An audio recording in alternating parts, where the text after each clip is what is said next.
ਵਾਹਿਗੁਰੂ ਵਾਹਿਗੁਰੂ ਵਾਹਿਗੁਰੂ ਵਾਹਿਗੁਰੂ ਵਾਹਿਗੁਰੂ। ਸਤਿਨਾਮ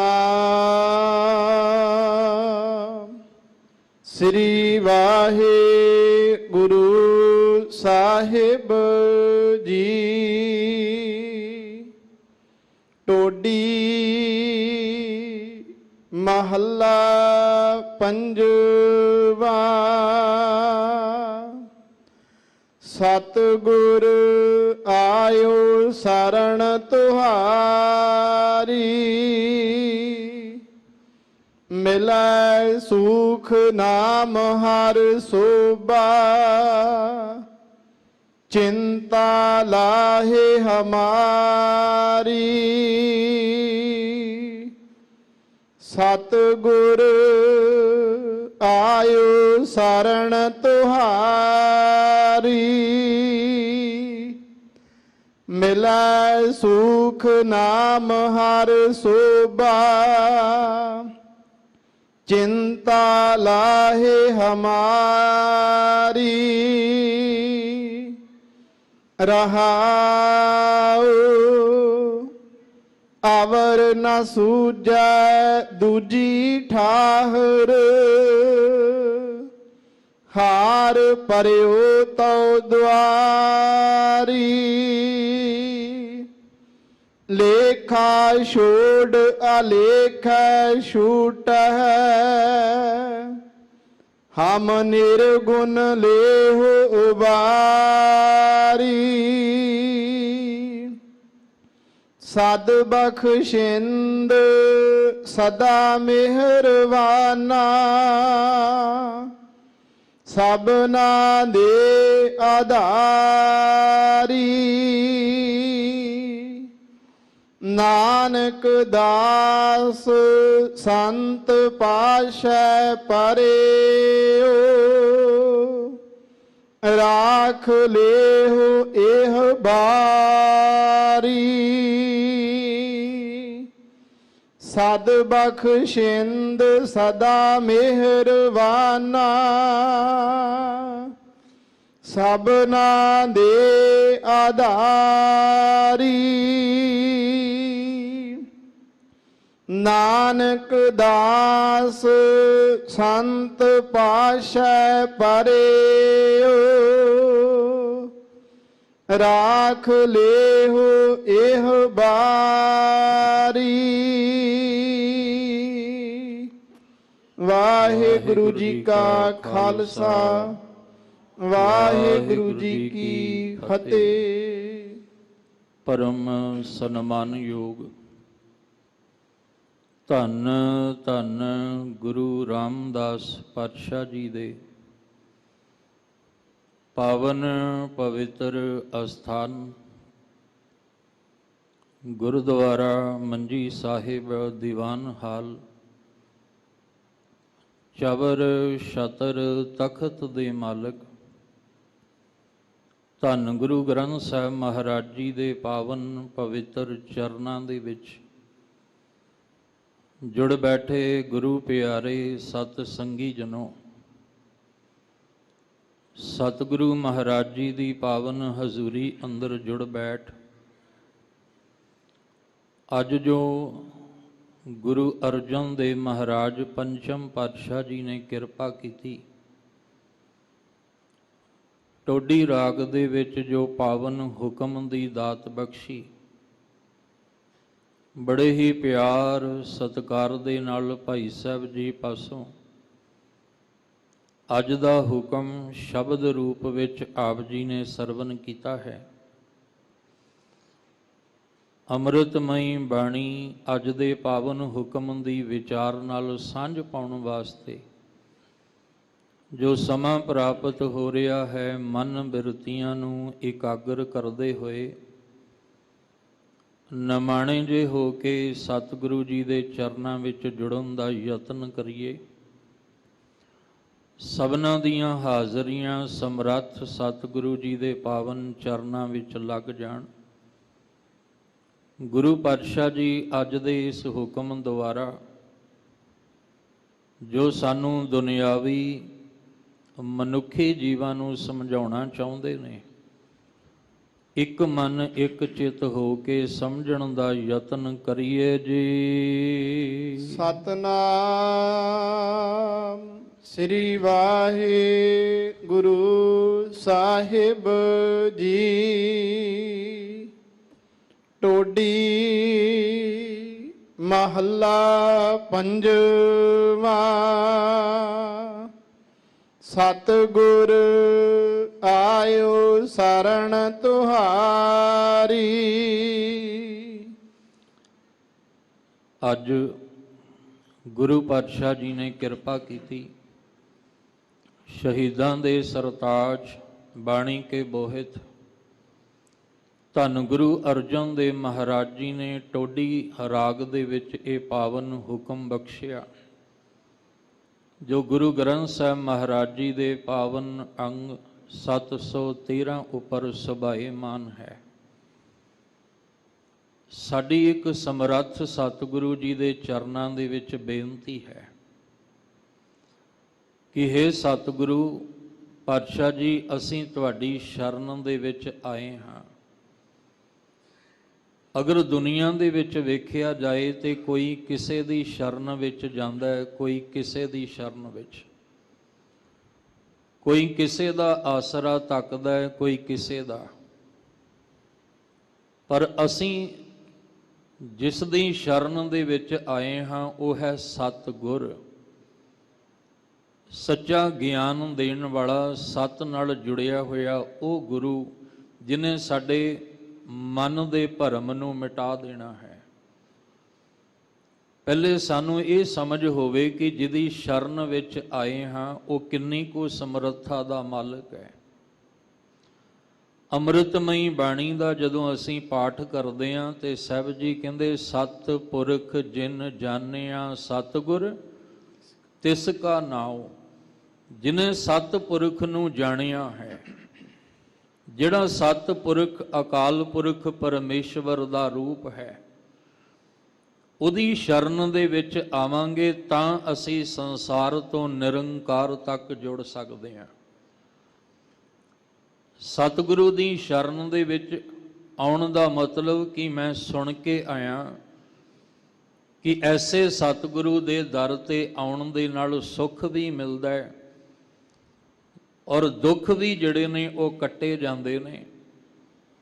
ਮੈਂ ਐਸੇ ਸਤਿਗੁਰੂ ਦੇ ਦਰ ਤੇ ਆਇਆ ਜਿਹਦੀ ਸ਼ੋਭਾ ਸੁਣੀ ਹੈ ਕਿ ਜਿਹੜਾ ਸਾਨੂੰ ਵਿਛੜਿਆਂ ਨੂੰ ਉਸ ਅਕਾਲ ਪੁਰਖ ਵਾਹਿਗੁਰੂ ਜੀ ਦੇ ਨਾਲ ਮਿਲਾ ਦਿੰਦਾ ਹੈ, ਜੋੜ ਦਿੰਦਾ ਹੈ। ਜੈਸਾ ਸਤਿਗੁਰੂ ਸੁਣੀ ਦਾ ਤੈਸੋ ਹੀ ਮੈਂ ਡੀਠ ਵਿਛੜਿਆਂ ਮੇਲੇ ਪ੍ਰਭੂ ਹਰ ਦਰਗਹਿ ਕਾ ਬਸੀਠ ਹਰ ਨਾਮੋ ਮੰਤਰ ਦੜਾਈਂਦਾ ਕੱਟੇ ਹੋਮੈ ਰੋਗ। ਨਾਨਕ ਸਤਿਗੁਰ ਤਿਨਾ ਮਿਲਾਇਆ ਜਿਨ੍ਹਾਂ ਧੁਰੇ ਪਿਆ ਸੰਜੋਗ। ਅਸੀਂ ਉਸ ਸਤਿਗੁਰੂ ਦੀ ਸ਼ਰਨ ਵਿੱਚ ਆ ਕੇ ਇਹ ਬੇਨਤੀ ਕਰਨੀ ਹੈ। ਭਾਈ ਸਾਹਿਬ ਭਾਈ ਗੁਰਦਾਸ ਜੀ ਕਹਿੰਦੇ ਨੇ, ਨਮਸਕਾਰ ਗੁਰਦੇਵ ਕੋ ਸਤਨਾਮ ਜਿਸ ਮੰਤਰ ਸੁਣਾਇਆ। ਭਵਜਲ ਵਿੱਚੋਂ ਕੱਢ ਕੇ ਮੁਕਤ ਪਦਾਰਥ ਮਾਹੇ ਸਮਾਇਆ। ਮੇਰੀ ਐਸੇ ਗੁਰਦੇਵ ਸਤਿਗੁਰੂ ਨੂੰ ਨਮਸਕਾਰ ਹੈ, ਜਿਨ੍ਹਾਂ ਨੇ ਸੱਚੇ ਨਾਮ ਦੀ ਬਖਸ਼ਿਸ਼ ਦੇ ਕੇ ਸਾਨੂੰ ਇਸ ਭਵਜਲ ਵਿੱਚੋਂ ਦੀ ਸਦਾ ਲਈ ਕੱਢ ਕੇ ਮੁਕਤੀ ਦੀ ਦਾਤ ਸਾਡੇ ਜੀਵਨ ਦੇ ਅੰਦਰ ਬਖਸ਼ ਦਿੱਤੀ ਹੈ। ਕਿਉਂਕਿ ਅਸੀਂ ਕਈ ਜਨਮਾਂ ਤੋਂ ਇਸ ਬੰਧਨਾਂ ਦੇ ਵਿੱਚ ਫਸੇ ਹੋਏ, ਜਨਮ ਔਰ ਮਰਨ ਆਵਾਗਮਨ ਦੇ ਜੰਜਾਲ ਵਿੱਚ ਫਸੇ ਪਏ ਹਾਂ, ਜਿਹਦੇ ਵਿੱਚੋਂ ਸਾਨੂੰ ਮੁਕਤੀ ਨਹੀਂ ਮਿਲ ਪਾ ਰਹੀ। ਇਹੀ ਸਾਡੀ ਚਿੰਤਾ ਦਾ ਕਾਰਨ, ਇਹੀ ਸਾਡੇ ਦੁੱਖ ਦਾ ਕਾਰਨ ਹੈ। ਪਰ ਐਸੇ ਸਤਿਗੁਰੂ ਨੂੰ ਨਮਸਕਾਰ ਹੈ, ਜੋ ਸਤਿਗੁਰੂ ਜੀ ਸਾਨੂੰ ਹੋਕਾ ਦੇ ਕੇ ਕਹਿੰਦੇ ਆ ਕਿ ਤੂੰ ਇੱਕ ਪਰਮੇਸ਼ਵਰ ਦੇ ਨਾਮ ਦੇ ਨਾਲ ਅਗਰ ਜੁੜੇਗਾ ਤਾਂ ਤੇਰਾ ਇਸ ਭਵਜਲ ਚੋਂ ਬੇੜਾ ਪਾਰ ਹੋਣਾ ਹੈ। ਧੰਨ ਗੁਰੂ ਨਾਨਕ ਸਾਹਿਬ ਜੀ ਦੇ ਪਰਥਾਏ ਆਪਾਂ ਸਤਿਗੁਰ ਜਿਹੜਾ ਇਹ ਸ਼ਬਦ ਵਰਤਦੇ ਹਾਂ, ਸਤਿਗੁਰ ਨਾਨਕ ਪ੍ਰਗਟਿਆ ਮਿਟੀ ਧੁੰਦ ਜਗ ਚਾਨਣ ਹੋਆ। ਜਿਉਂ ਕਰ ਸੂਰਜ ਨਿਕਲਿਆ ਤਾਰੇ ਛਪੇ ਅੰਧੇਰ ਪਲੋਵਾ। ਸਮਝਣ ਦਾ ਯਤਨ ਕਰਨਾ ਕਿ ਸਤਿਗੁਰ ਆਇਓ ਸ਼ਰਨ ਤੁਹਾਰੀ, ਅਸੀਂ ਸ਼ਰਨ ਵਿੱਚ ਕਿਉਂ ਆਏ ਹਾਂ। ਕਿਉਂਕਿ ਸਤਿਗੁਰੂ ਮਹਾਰਾਜ ਜਦੋਂ ਤੁਸੀਂ ਭੁੱਲੇ ਹੋਏ ਭਟਕੇ ਹੋਏ ਨੂੰ, ਵਿਕਾਰੀ ਵਾਲੇ ਨੂੰ, ਹੰਕਾਰੀ ਵਾਲੇ ਨੂੰ ਸੱਚੇ ਨਾਮ ਦੇ ਨਾਲ ਜੋੜ ਕੇ ਉਹਦੇ ਅੰਦਰ ਦਾ ਵਿਕਾਰ ਕੱਢ ਦਿੱਤਾ, ਉਹਦੇ ਅੰਦਰ ਦਾ ਹੰਕਾਰ ਤੋੜ ਦਿੱਤਾ। ਜਦੋਂ ਤੁਸੀਂ ਸਤਿਗੁਰੂ ਜੀ ਸੱਜਣ ਨੂੰ ਅੰਦਰੋਂ ਸੱਜਣ ਬਣਾ ਦਿੱਤਾ, ਤੇ ਜਿਨ੍ਹਾਂ ਨੇ ਭਾਈ ਸੱਜਣ ਦਾ ਜੀਵਨ ਵੇਖਿਆ ਉਹਨਾਂ ਆਖਿਆ ਇੱਧਰ ਉੱਧਰ ਭਟਕਣ ਦੀ ਬਜਾਏ ਸਤਿਗੁਰੂ ਦੀ ਸ਼ਰਨ ਵਿੱਚ ਆ ਜਾਓ। ਜਿਨ੍ਹਾਂ ਨੇ ਭਾਈ ਕੌਡੇ ਦਾ ਪਹਿਲਾ ਜੀਵਨ ਵੇਖਿਆ ਸੀ, ਪਰਤ ਕੇ ਜਦੋਂ ਉਹਦਾ ਜੀਵਨ ਵੇਖਿਆ ਗੁਰੂ ਨਾਨਕ ਸਾਹਿਬ ਜੀ ਦੇ ਮਿਲਾਪ ਤੋਂ ਬਾਅਦ, ਤੇ ਜਿਨ੍ਹਾਂ ਨੇ ਵੇਖਿਆ ਉਹਨਾਂ ਆਖਿਆ ਐਵੇਂ ਇੱਧਰ ਉੱਧਰ ਭਟਕਦੇ ਆਂ, ਸਤਿਗੁਰੂ ਦੀ ਸ਼ਰਨ ਵਿੱਚ ਆ ਜਾਈਏ ਤੇ ਸਾਡਾ ਵੀ ਉਧਾਰ ਹੋ ਜਾਏਗਾ ਜਿਵੇਂ ਸੱਜਣ ਦਾ ਹੋ ਗਿਆ। ਜਿਵੇਂ ਉਸ ਭਾਈ ਕੌਡੇ ਦਾ ਉਧਾਰ ਹੋ ਗਿਆ, ਸਾਡਾ ਵੀ ਹੋ ਜਾਏਗਾ। ਔਰ ਦੂਸਰੀ ਗੱਲ ਕਿ ਇਹ ਉਹ ਸਤਿਗੁਰੂ ਦਾ ਦਰ ਹੈ ਜਿੱਥੇ ਆ ਕੇ ਸਾਡੇ ਕਾਰਜ ਰਾਸ ਹੋਣੇ ਆ। ਸਾਡਾ ਇੱਕ ਕਾਰਜ ਹੈ, ਬਹੁਤ ਜਨਮ ਵਿਛਰੇ ਥੇ ਮਾਧੋ, ਇਹ ਜਨਮ ਤੁਮਾਰੇ ਲੇਖੇ, ਆ ਜਨਮ ਲੇਖੇ ਲੱਗ ਜਾਏ, ਇਸ ਤੋਂ ਵੱਡਾ ਕਾਰਜ ਹੋਰ ਕੋਈ ਨਹੀਂ। ਤੇ ਇਹ ਕਾਰਜ ਵੀ ਸਤਿਗੁਰੂ ਦੀ ਸ਼ਰਨ ਦੇ ਵਿੱਚ ਆਉਣ ਤੋਂ ਬਿਨਾਂ ਪੂਰਾ ਕੋਈ ਨਹੀਂ ਜੇ ਹੋਣਾ।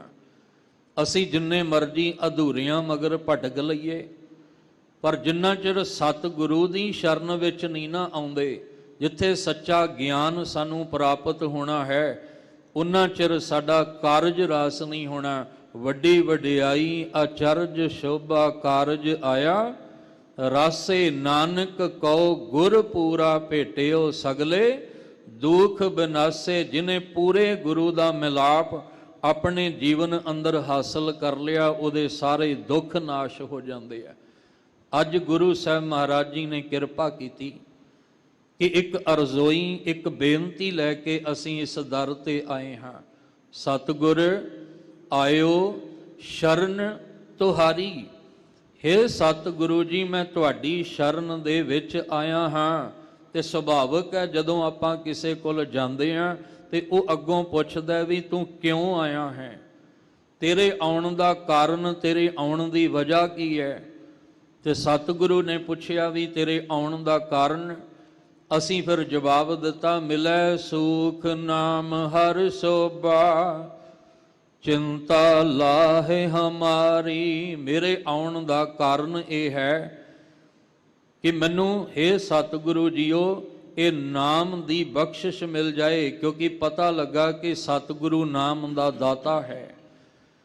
ਸਤਿਗੁਰੂ ਨੇ ਨਾਮ ਦੀਆਂ ਦਾਤਾਂ ਬਖਸ਼ਣੀਆਂ ਨੇ, ਇਸ ਲਈ ਮੈਨੂੰ ਉਹ ਨਾਮ ਮਿਲ ਜਾਏ ਜਿਹਦੇ ਨਾਲ ਮੈਨੂੰ ਸੁੱਖ ਮਿਲ ਜਾਏ ਮਾਨਸਿਕ ਤਲ ਤੇ।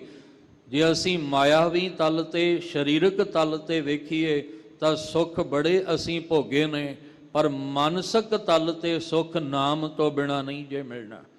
ਜੇ ਅਸੀਂ ਆਪਣੀ ਸ਼ੋਭਾ ਚਾਹੁੰਦੇ ਹਾਂ, ਜੇ ਅਸੀਂ ਆਪਣੀ ਮਾਨ ਵਡਿਆਈ ਨੂੰ ਚਾਹੁੰਦੇ ਹਾਂ, ਤਾਂ ਫਿਰ ਇਹ ਆ ਕੇ ਮਹਾਰਾਜ ਕਹਿੰਦੇ ਅਰਦਾਸ ਕਰ ਕਿ ਪਰਮੇਸ਼ਵਰ ਵਾਹਿਗੁਰੂ ਜੀ ਤੁਸੀਂ ਨਾਮ ਦੀ ਦਾਤ ਦਿਓ ਜਿਹਦੇ ਨਾਲ ਮੇਰੇ ਜੀਵਨ ਅੰਦਰ ਸੁੱਖ ਵਰਤ ਜਾਏ, ਮੈਨੂੰ ਮਾਨਸਿਕ ਤਲ, ਆਤਮਿਕ ਤਲ ਉਤੇ ਸੁੱਖ ਦੀ ਪ੍ਰਾਪਤੀ ਹੋ ਜਾਏ ਤੇ ਮੇਰੀ ਚਿੰਤਾ ਸਦਾ ਵਾਸਤੇ ਲੈ ਜਾਏ। ਹੁਣ ਚਿੰਤਾ ਮਨ ਦੇ ਵਿੱਚ ਹੈ, ਤਨ ਤੇ ਨਹੀਂ। ਚਿੰਤਾ ਜਿਹੜਾ ਰੋਗ ਹੈ ਇਹ ਮਨ ਨੂੰ ਲੱਗਾ ਹੋਇਆ ਹੈ, ਤਨ ਨੂੰ ਨਹੀਂ ਲੱਗਾ ਹੋਇਆ। ਜੇ ਤਨ ਕਰਕੇ ਅਸੀਂ ਚਿੰਤਤ ਹੁੰਦੇ ਤਾਂ ਕਈ ਪ੍ਰਕਾਰ ਦੀਆਂ ਜੁਗਤੀਆਂ ਅਪਣਾ ਕੇ, ਕਈ ਤਰੀਕੇ ਅਪਣਾ ਕੇ ਚਿੰਤਾਵਾਂ ਦੂਰ ਕਰ ਲੈਂਦੇ, ਪਰ ਇਹ ਚਿੰਤਾ ਹੈ ਸਾਡੇ ਮਨ ਦੀ। ਇਸ ਲਈ ਮਨ ਦੀ ਚਿੰਤਾ ਨੂੰ ਜੇ ਕੋਈ ਦੂਰ ਕਰ ਸਕਦਾ ਹੈ ਤੇ ਸਤਿਗੁਰੂ ਤੁਸੀਂ ਆਹ ਚਿੰਤਾ ਨੂੰ ਦੂਰ ਕਰਕੇ ਨਾਮ ਦੀ ਬਖਸ਼ਿਸ਼ ਦੇ ਦਿਓ, ਤਾਂ ਕਿ ਮੈਂ ਵੀ ਸ਼ੋਭਾ ਵਾਲਾ ਬਣ ਕੇ ਆਪਣੇ ਮਾਲਕ ਦੇ ਘਰ ਦੇ ਵਿੱਚ ਥਾਂ ਬਣਾ ਸਕਾਂ। ਜਿੱਥੇ ਇਹ ਪਾਵਨ ਹੁਕਮ ਦੀ ਪਹਿਲੀ ਪੰਕਤੀ ਹੈ, ਉੱਥੇ ਰਹਾਉ ਦਾ ਮਤਲਬ ਹੈ ਕਿ ਰੁਕ ਕੇ ਇਹਨੂੰ ਸਮਝ ਕੇ ਚੱਲਣਾ। ਕਿ ਰਹਾਉ ਦਾ ਮਤਲਬ ਹੈ ਰੁਕਣਾ, ਰੁਕਣ ਦਾ ਮਤਲਬ ਹੈ ਸਮਝਣਾ ਕਿ ਅਸੀਂ ਸਤਿਗੁਰੂ ਦੀ ਸ਼ਰਨ ਦੇ ਵਿੱਚ ਨਾਮ ਦੀਆਂ ਬਖਸ਼ਿਸ਼ਾਂ ਲੈਣ ਆਏ ਹਾਂ। ਰਹਾਉ ਅਵਰ ਨਾ ਸੂਜੈ ਦੂਜੀ ਠਾਹਰ, ਹਾਰ ਪਰਿਓ ਤਉ ਦੁਆਰੀ। ਪਰ ਜਦੋਂ ਅਸੀਂ ਸਤਿਗੁਰੂ ਦੀ ਸ਼ਰਨ ਦੇ ਵਿੱਚ ਆਉਣਾ ਹੈ ਤੇ ਇਹ ਵੀ ਨਾਲ ਗੱਲ ਕਬੂਲ ਕਰਨੀ ਹੈ ਕਿ ਅਵਰ ਨ ਸੁਝੈ ਦੂਜੀ ਠਾਹਰ। ਹੇ ਮੇਰੇ ਮਾਲਕ, ਸਤਿਗੁਰੂ ਜੀ ਤੁਹਾਡੇ ਤੋਂ ਬਿਨਾ ਹੋਰ ਕੋਈ ਦੂਜਾ ਦਰ ਨਹੀਂ ਸੁਝਦਾ, ਕੋਈ ਐਸਾ ਦੂਜਾ ਦਰ ਹੈ ਹੀ ਕੋਈ ਨਹੀਂ ਜਿੱਥੇ ਜਾ ਕੇ ਮੈਂ ਆ ਬੇਨਤੀ ਕਰ ਸਕਾਂ ਕਿ ਮਿਲੈ ਸੁਖ ਨਾਮ ਹਰ ਸੋਭਾ ਚਿੰਤਾ ਲਾਹੇ ਹਮਾਰੀ। ਇਹ ਤੁਹਾਡੇ ਦਰ ਤੋਂ ਬਿਨਾ ਕੋਈ ਹੋਰ ਦੂਜਾ ਦਰ ਸੁਝਦਾ ਹੀ ਕੋਈ ਨਹੀਂ ਪਿਆ। ਔਰ ਦੂਜੀ ਗੱਲ, ਮੈਂ ਹਾਰ ਕੇ ਥੱਕ ਕੇ ਤੁਹਾਡੇ ਦਰ ਆਇਆ।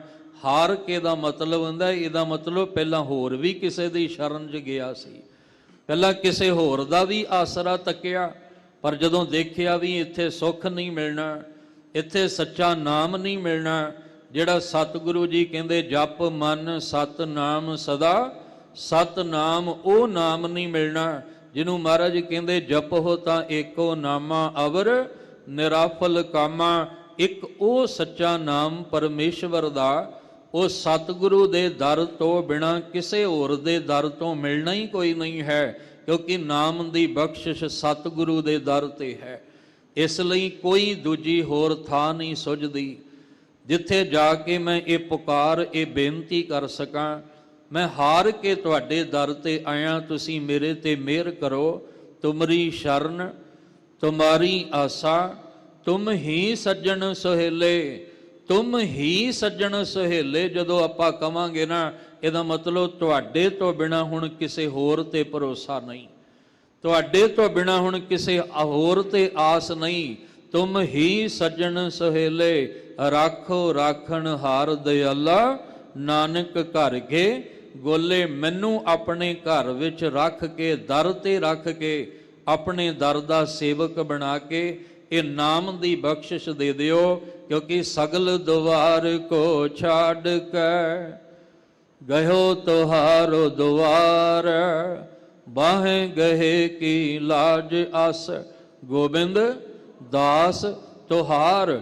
ਹੇ ਵਾਹਿਗੁਰੂ ਜੀ, ਤੁਹਾਡੇ ਤੋਂ ਬਿਨਾ ਕੋਈ ਹੋਰ ਦੂਜਾ ਦਰ ਨਹੀਂ ਜਿਹੜਾ ਮੇਰੇ ਭਟਕਦੇ ਹੋਏ ਦੀ ਬਾਹ ਪਕੜ ਕੇ ਮੈਨੂੰ ਨਾਮ ਦੀ ਬਖਸ਼ਿਸ਼ ਦੇ ਕੇ ਨਿਵਾਜ ਦੇਵੇ।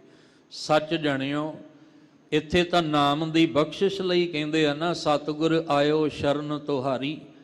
ਇੱਥੇ ਤਾਂ ਚਿੰਤਾ ਅੰਦਰ ਦੀ ਲਾਉਣ ਵਾਸਤੇ ਕਹਿੰਦੇ ਆ, ਅਵਰ ਨਾ ਸੂਝੈ ਦੂਜੀ ਠਾਹਰ, ਹਾਰ ਪਰਿਓ ਤਉ ਦੁਆਰੀ। ਤੇ ਜੇ ਆਪਾਂ ਗੁਰੂ ਤੇਗ ਬਹਾਦਰ ਸਾਹਿਬ 9ਵੇਂ ਪਾਤਸ਼ਾਹ ਵੱਲ ਦੇਖੀਏ ਤਾਂ ਗੁਰੂ ਸਾਹਿਬ ਜੀ ਤੁਹਾਡੇ ਦਰ ਉੱਤੇ ਵੀ ਕਸ਼ਮੀਰੀ ਪੰਡਤ ਭਾਈ ਕਿਰਪਾ ਰਾਮ ਦੀ ਅਗਵਾਈ ਵਿੱਚ ਚੱਲ ਕੇ ਆਏ ਤੇ ਉਹਨਾਂ ਨੇ ਵੀ ਇਹੀ ਅਰਦਾਸ ਕੀਤੀ ਸੀ ਕਿ ਅਵਰ ਨਾ ਸੂਝੈ ਦੂਜੀ ਠਾਰ, ਤੇਰੇ ਤੋਂ ਬਿਨਾ ਕੋਈ ਹੋਰ ਦੂਜਾ ਦਰ ਦਿਸਦਾ ਹੀ ਨਹੀਂ ਪਿਆ।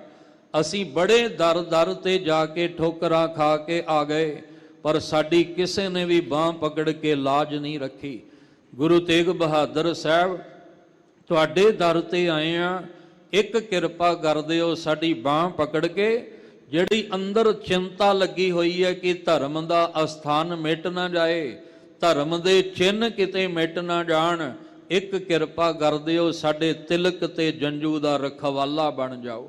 ਤੇ ਜਦੋਂ ਸਤਿਗੁਰੂ ਨੇ ਵੇਖਿਆ ਕਿੰਨੇ ਆਸ ਭਰੋਸੇ ਦੇ ਨਾਲ ਆਏ ਨੇ, ਤੇ ਫਿਰ ਤੇਗ ਬਹਾਦਰ ਬੋਲਿਆ, ਧਰ ਪਈਐ ਧਰਮ ਨਾ ਛੋਡੀਐ, ਬਾਹਾਂ ਜਿਨ੍ਹਾਂ ਦੀ ਪਕੜੀਐ ਸਿਰ ਦੀਜੈ, ਬਾਹਾਂ ਨਾ ਛੋਡੀਐ। ਇਹ ਸਤਿਗੁਰੂ ਹੈ ਜਿਹੜਾ ਸ਼ਰਨ ਦੇ ਵਿੱਚ ਆਇਆਂ ਨੂੰ ਗਲ ਲਾ ਕੇ ਕਹਿੰਦੇ ਆ ਚਿੰਤਾ ਨਾ ਕਰ, ਜਿਹਦੇ ਦਰ ਤੇ ਆਇਆ ਹੁਣ ਉਹਦੀ ਚਿੰਤਾ ਹੈ, ਤੂੰ ਚਿੰਤਾ ਛੱਡ ਅਚਿੰਤ ਰਹੋ, ਤੂੰ ਚਿੰਤਾ ਛੱਡ ਕੇ ਅਚਿੰਤ ਹੋ ਜਾ। ਹੁਣ ਤੇਰੇ ਉੱਤੇ ਜਿਹੜਾ ਇਹ ਜ਼ੁਲਮ ਢਾਉਣ ਵਾਲਾ ਜ਼ਾਲਮ ਹੈ ਨਾ, ਉਹ ਤੇਰੇ ਇਸ ਧਰਮ ਦੇ ਚਿੰਨ੍ਹ ਨੂੰ ਕਦੇ ਮਿਟਾ ਹੀ ਨਹੀਂ ਸਕਦਾ। ਸੱਚ ਜਾਣਿਓ, ਜਿਸ ਥਾਂ ਤੇ ਆਪਾਂ ਜੁੜ ਬੈਠੇ ਹਾਂ, ਇਸ ਥਾਂ ਤੇ ਵੀ ਆਪਾਂ ਭਾਵਨਾ ਨਾਲ ਕਹਿੰਦੇ ਆ, ਡਿਠੈ ਸਭੇ ਥਾਵ ਨਹੀਂ ਤੁਧ ਜਹਿਆ। ਹੈ ਦਾਤਾ ਜੀ, ਦੁਨੀਆ 'ਚ ਥਾਂ ਬੜੇ ਵੇਖੇ ਨੇ, ਬੜੇ ਥਾਂ ਵੇਖੇ ਨੇ ਦੁਨੀਆ ਵਿੱਚ ਘੁੰਮ ਫਿਰ ਕੇ, ਪਰ ਆਹ ਜਿਹੜਾ ਅਸਥਾਨ ਹੈ, ਇਸ ਅਸਥਾਨ ਵਰਗਾ ਹੋਰ ਅਸਥਾਨ ਕਿਤੇ ਨਜ਼ਰ ਹੀ ਨਹੀਂ ਆਉਂਦਾ ਜਿੱਥੇ ਇੰਨੀਆਂ ਰਹਿਮਤਾਂ ਤੇ ਇੰਨੀਆਂ ਬਖਸ਼ਿਸ਼ਾਂ ਵਰਤਦੀਆਂ ਨੇ। ਇਸ ਲਈ ਸਤਿਗੁਰੂ ਜੀ ਤੁਹਾਡੇ ਦਰ ਤੇ ਆਏ ਹਾਂ, ਹੋਰ ਕੋਈ ਦਰ ਦੂਜਾ ਸੁੱਝਦਾ ਨਹੀਂ ਪਿਆ। ਹਾਰ ਕੇ ਥੱਕ ਕੇ ਤੁਹਾਡੇ ਦਰ ਆਏ, ਬੜੇ ਤਰ੍ਹਾਂ ਦੇ ਕਰਮ ਕਰਕੇ ਆਏ ਆ। ਇਹ ਨਹੀਂ ਕਿ ਐਵੇਂ ਜਿਵੇਂ ਕਿਸੇ ਨੇ ਕਿਹਾ, ਕਿਸੇ ਨੇ ਆਖਿਆ ਧਾਗਾ ਗਲ 'ਚ ਪਾ ਲਿਆ, ਕਿਸੇ ਨੇ ਆਖਿਆ ਤਵੀਤ ਪਾ ਲਿਆ, ਕਿਸੇ ਨੇ ਆਖਿਆ ਫਲਾਣੀ ਥਾਂ ਤੇ ਚਲਾ ਗਿਆ ਚਾਹ। ਜਿਵੇਂ ਕਿਸੇ ਆਖਿਆ ਕੀਤਾ, ਪਾਠ ਪੜਿਓ ਅਰ ਵੇਦ ਵਿਚਾਰਿਓ, ਨਿਵਲ ਭਯੰਗਮ ਸਾਦੇ ਪੰਚ ਜਨਾ ਸਿਓ ਸੰਗ ਨਾ ਛੁਟਕਿਓ, ਅਦਕ ਅਹੰਗ ਬੁੱਧ ਬਾਦੇ ਪਿਆਰੇ, ਇਨ ਬਿਦ ਮਿਲਨ ਨਾ ਜਾਈ। ਇਹ ਮੇਰੇ ਮਾਲਕ ਜੀ, ਇਹਨਾਂ ਤਰੀਕਿਆਂ ਨਾਲ ਮੇਲ ਨਹੀਂ ਹੋ ਸਕਿਆ। ਆ ਜਨਮ ਲੇਖੇ ਲਾਉਣ ਵਾਲੀ ਗੱਲ ਨਜ਼ਰ ਨਹੀਂ ਆਈ, ਇਸ ਲਈ ਹਾਰ ਪਰਿਓ ਸੁਆਮੀ ਕੇ ਦੁਆਰੇ। ਦੂਜੇ ਬੁੱਧ ਵਿਵੇਕਾ, ਮੈਨੂੰ ਵਿਵੇਕ ਬੁੱਧੀ ਦੇ ਕੇ ਆਪਣੇ ਨਾਲ ਜੋੜ ਲਓ। ਹਾਰ ਪਰਿਓ ਸੁਆਮੀ ਕੇ ਦੁਆਰੇ, ਮੈਂ ਹਾਰ ਕੇ ਤੁਹਾਡੇ ਦਰ ਉਤੇ ਆਇਆ ਹਾਂ।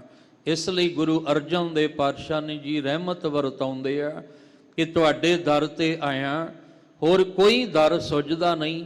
ਮੇਰੇ ਤੇ ਮਿਹਰ ਕਿਰਪਾ ਕਰ ਦੇਵੋ ਜੀ। ਲੇਖਾ ਛੋੜ ਅਲੇਖਾ ਛੂਟਹਿ, ਹਮ ਨਿਰਗੁਣ ਲੇਹੁ ਉਬਾਰੀ। ਸਤਿਗੁਰੂ ਤੁਹਾਡੇ ਦਰ ਤੇ ਆਇਆ, ਤੁਹਾਡੀ ਸ਼ਰਨ ਵਿੱਚ ਆਇਆ, ਨਾਮ ਦੀ ਬਖਸ਼ਿਸ਼ ਲੈਣ ਵਾਸਤੇ ਆਇਆ, ਚਿੰਤਾ ਨੂੰ ਮਿਟਾਉਣ ਵਾਸਤੇ ਆਇਆ। ਪਰ ਜੇ ਤੁਸੀਂ ਕਹੋ ਵੀ ਮੇਰੇ ਕੋਲ ਕੋਈ ਗੁਣ ਹੈ ਜਿਹਦੇ ਸਦਕੇ ਤੁਸੀਂ ਮੇਰੇ ਤੇ ਕਿਰਪਾ ਕਰੋ, ਪਰ ਮੇਰੇ ਪੱਲੇ ਕੋਈ ਗੁਣ ਨਹੀਂ ਹੈ। ਮੈਂ ਅਵਗੁਣਾਂ ਨਾਲ ਭਰਿਆ ਹੋਇਆ ਤੁਹਾਡੇ ਦਰ ਤੇ ਆਇਆ, ਪਰ ਜੇ ਤੁਸੀਂ ਮੇਰਾ ਲੇਖਾ ਕਰਕੇ ਮੇਰੇ ਤੇ ਕਿਰਪਾ ਕਰੋਗੇ, ਫਿਰ ਮੇਰੀ ਝੋਲੀ ਸਦਾ ਖਾਲੀ ਰਹਿ ਜਾਏਗੀ। ਕਿਉਂਕਿ ਹਮ ਅਵਗੁਣ ਭਰੇ, ਏਕ ਗੁਣ ਨਾਹੀ ਅੰਮ੍ਰਿਤ ਛਾੜ, ਬਿਖੈ ਬਿਖ ਖਾਈ ਮਾਇਆ ਮੋਹ ਭਰਮ ਪੈ ਭੂਲੇ, ਸੁਤ ਦਾਰਾ ਸਿਉ ਪ੍ਰੀਤ ਲਗਾਈ। ਹੇ ਵਾਹਿਗੁਰੂ ਜੀ, ਆ ਮੇਰਾ ਜੀਵਨ ਹੈ। ਸਭ ਅਵਗੁਣ ਮੈਂ ਗੁਣ ਨਹੀਂ ਕੋਈ, ਕਿਉਂ ਕਰ ਕੰਤ ਮਿਲਾਵਾ ਹੋਈ। ਨਾ ਮੈਂ ਰੂਪ ਨਾ ਬੰਕੇ ਨੈਣਾ, ਨਾ ਕੁਲ ਢੰਗ ਨਾ ਮੀਠੇ ਬੈਣਾ। ਜੇ ਤੁਸੀਂ ਮੇਰਾ ਲੇਖਾ ਕਰੋਗੇ ਤੇ ਮੇਰੇ ਪੱਲੇ ਅਵਗੁਣਾਂ ਤੋਂ ਸਿਵਾ ਹੈ ਹੀ ਕੁਛ ਨਹੀਂ। ਤੇ ਜੇ ਅਵਗੁਣ ਮੇਰੇ ਪੱਲੇ ਨੇ ਤੇ ਫਿਰ ਆਹ ਬਖਸ਼ਿਸ਼ ਮੈਨੂੰ ਕਿਵੇਂ ਮਿਲੇਗੀ? ਇਸ ਲਈ ਸਤਿਗੁਰੂ ਜੀ ਇੱਕ ਕਿਰਪਾ ਕਰ ਦੇਣਾ, ਮੇਰਾ ਲੇਖਾ ਜਿਹੜਾ ਇਹ ਛੱਡ ਕੇ ਮੇਰੇ ਤੇ ਕਿਰਪਾ ਕਰਨੀ। ਜਿਹੜਾ ਮੇਰਾ ਲੇਖਾ ਜੋਖਾ ਹੈ ਨਾ ਮੇਰੇ ਕਰਮ ਦਾ, ਜੋ ਮੈਂ ਕਰਮ ਹੁਣ ਤੱਕ ਜੀਵਨ ਅੰਦਰ ਕੀਤੇ ਆ, ਮਾੜੇ ਚੰਗੇ ਜੋ ਕੀਤੇ ਨੇ, ਹੇ ਵਾਹਿਗੁਰੂ ਮੇਰੀ ਇੱਕ ਬੇਨਤੀ ਹੈ, ਕਿਰਪਾ ਕਰੋ ਦੀਨ ਕੇ ਦਾਤੇ, ਮੇਰਾ ਗੁਣ ਅਵਗਣ ਨਾ ਵਿਚਾਰੋ ਕੋਈ, ਮਾਟੀ ਕਾ ਕਿਆ ਧੋਪੈ ਸੁਆਮੀ ਮਾਨਸ ਕੀ ਗਤ ਹੈ। ਇੱਕ ਬੇਨਤੀ ਸਮਝ ਕੇ ਚੱਲਣਾ ਕਿ ਜਦੋਂ ਵੀ ਅਸੀਂ ਸਤਿਗੁਰੂ ਜੀ ਦੇ ਦਰ ਤੇ ਬੇਨਤੀ ਕਰਨੀ ਆ, ਉਹ ਨਿਮਰਤਾ ਨਾਲ ਕਰਨੀ ਹੈ, ਉਹ ਅਸੀਂ ਪਿਆਰ ਭਾਵਨਾ ਨਾਲ ਭਿੱਜ ਕੇ ਕਰਨੀ ਆ, ਤਾਂ ਸਾਡੀ ਅਰਦਾਸ ਸੁਣੀ ਜਾਣੀ ਹੈ। ਜੇ ਆਕੜ ਕੇ ਹੰਕਾਰ ਕੇ ਬੇਨਤੀ ਕਰਾਂਗੇ ਫਿਰ ਨਹੀਂ ਜੇ ਸੁਣੀ ਜਾਣੀ। ਇਸ ਲਈ ਇਹ ਨਿਮਰਤਾ ਤੇ ਪਿਆਰ ਦੀ ਨਿਸ਼ਾਨੀ ਹੈ ਕਿ ਲੇਖਾ ਛੋੜ ਅਲੇਖਾ ਛੂਟੈ, ਹਮ ਨਿਰਗੁਣ ਲਿਹੋ ਉਬਾਰੀ। ਮੇਰਾ ਲੇਖਾ ਛੱਡ ਕੇ ਇਹ ਵਾਹਿਗੁਰੂ ਜੀ ਮੇਰੇ ਤੇ ਮਿਹਰ ਕਰਨਾ, ਕਿਉਂਕਿ ਮੈਂ ਨਿਰਗੁਣ, ਗੁਣਾਂ ਤੋਂ ਖਾਲੀ ਹਾਂ।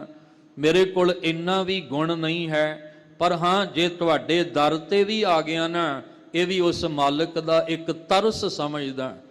ਜੇ ਆਪਾਂ ਦੇਖੋ ਗੁਰੂ ਸਾਹਿਬ ਦੀ ਹਜ਼ੂਰੀ 'ਚ ਬੈਠੇ ਆ, ਆਏ ਤੇ ਆਪਾਂ ਵੀ ਇਹੀ ਕਹਿਣਾ ਸਤਿਗੁਰ ਆਇਓ ਸ਼ਰਨ ਤੁਹਾਰੀ।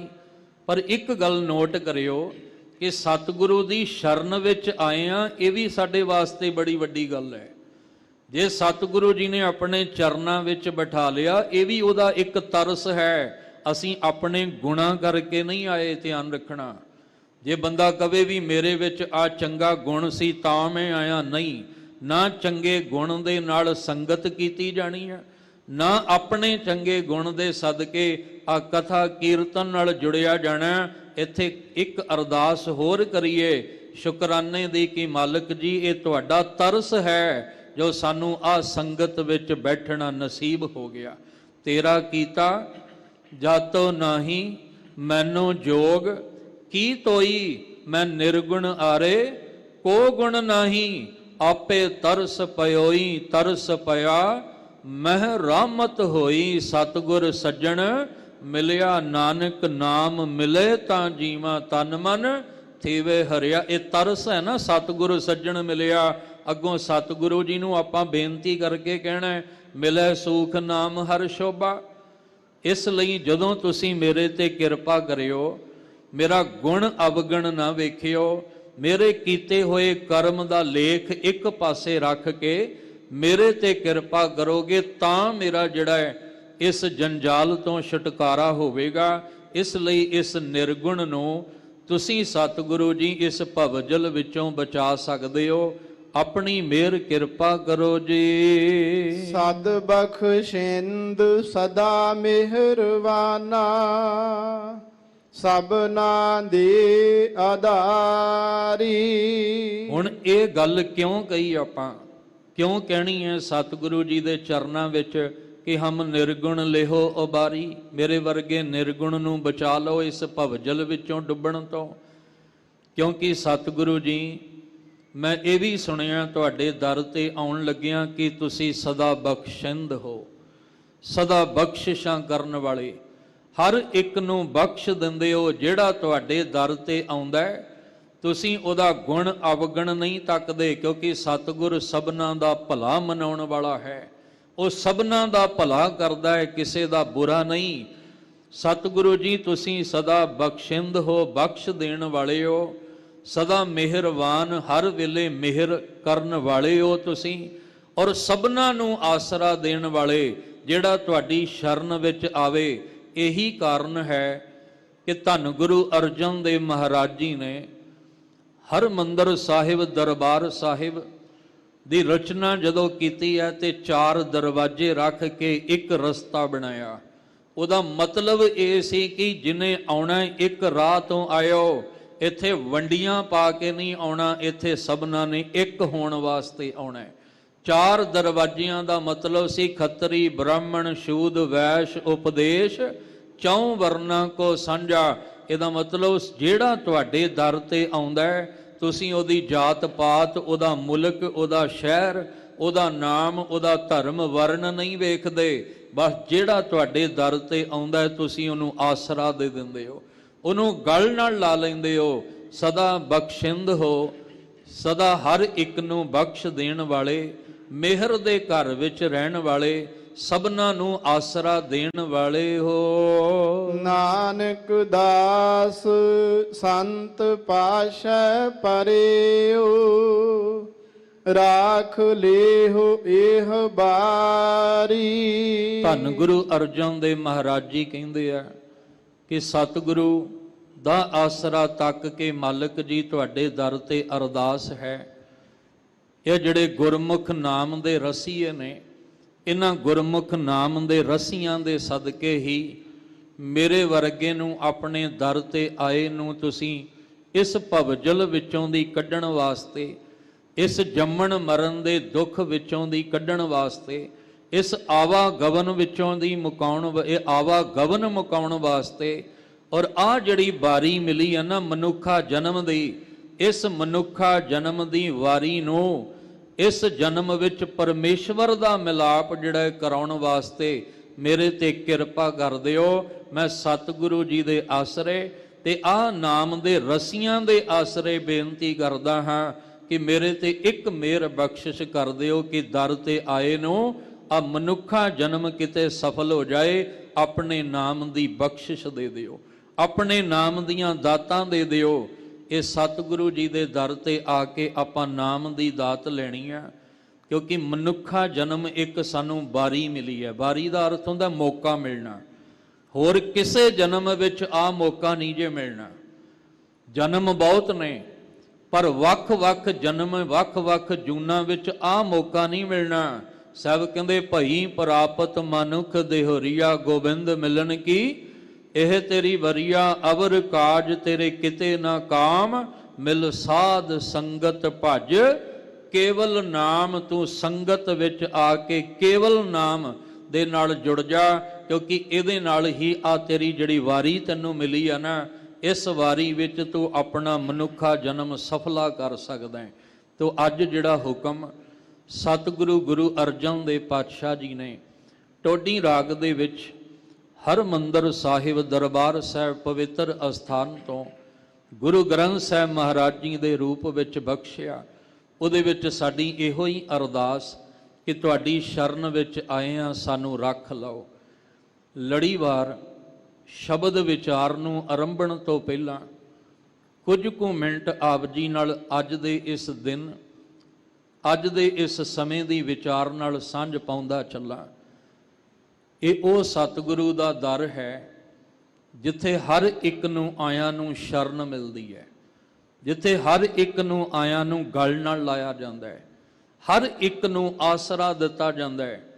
ਇਹ ਉਹ ਦਰ ਹੈ ਜਿੱਥੇ ਆ ਕੇ ਹਰ ਇੱਕ ਨੂੰ ਨਿਮਾਣੇ ਨੂੰ ਮਾਣ ਮਿਲਦਾ ਹੈ, ਨਿਤਾਣੇ ਨੂੰ ਤਾਣ ਮਿਲਦਾ ਹੈ, ਨਿਉਟੇ ਨੂੰ ਓਟ ਨੇ ਆਸਰੇ ਨੂੰ ਆਸਰਾ ਮਿਲਦਾ ਹੈ। ਇਹ ਉਹ ਘਰ ਹੈ ਜਿੱਥੇ ਸਤਿਗੁਰੂ ਸਭਨਾਂ ਦਾ ਭਲਾ ਮਨਾਏਂਦਾ, ਤਿਸ ਦਾ ਬੁਰਾ ਕਿਉਂ ਹੋਏ। ਪਰ ਸਮੇਂ ਦੀਆਂ ਸਰਕਾਰਾਂ ਨੇ ਜੋ ਸਮੇਂ ਦੇ ਨਾਲ ਆਪਣੇ ਹੰਕਾਰੀ ਹੁਕਮਰਾਨ ਜਾਰੀ ਕਰਕੇ ਇਹਨਾਂ ਪਵਿੱਤਰ ਅਸਥਾਨਾਂ ਨੂੰ ਮਿਟਾਉਣ ਦੀਆਂ ਕੋਸ਼ਿਸ਼ਾਂ ਕੀਤੀਆਂ, ਇਸ ਕਰਦੇ ਆਏ ਤੇ ਕਰਦੇ ਰਹਿਣਗੇ।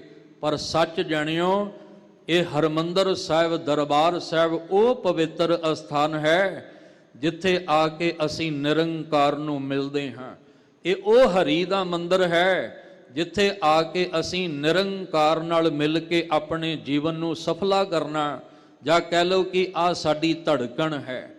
ਤੇ ਜੇ ਅਕਾਲ ਤਖਤ ਸਾਹਿਬ ਦੀ ਗੱਲ ਕਰੀਏ, ਗੁਰੂ ਹਰਗੋਬਿੰਦ ਸਾਹਿਬ, ਸਾਨੂੰ ਤੁਸੀਂ ਮੀਰੀ ਤੇ ਪੀਰੀ ਦੇ ਮਾਲਕ ਬਣਾ ਕੇ ਅਕਾਲ ਤਖਤ ਸਾਹਿਬ ਦੀ ਦਾਤ ਬਖਸ਼ੀ ਹੈ।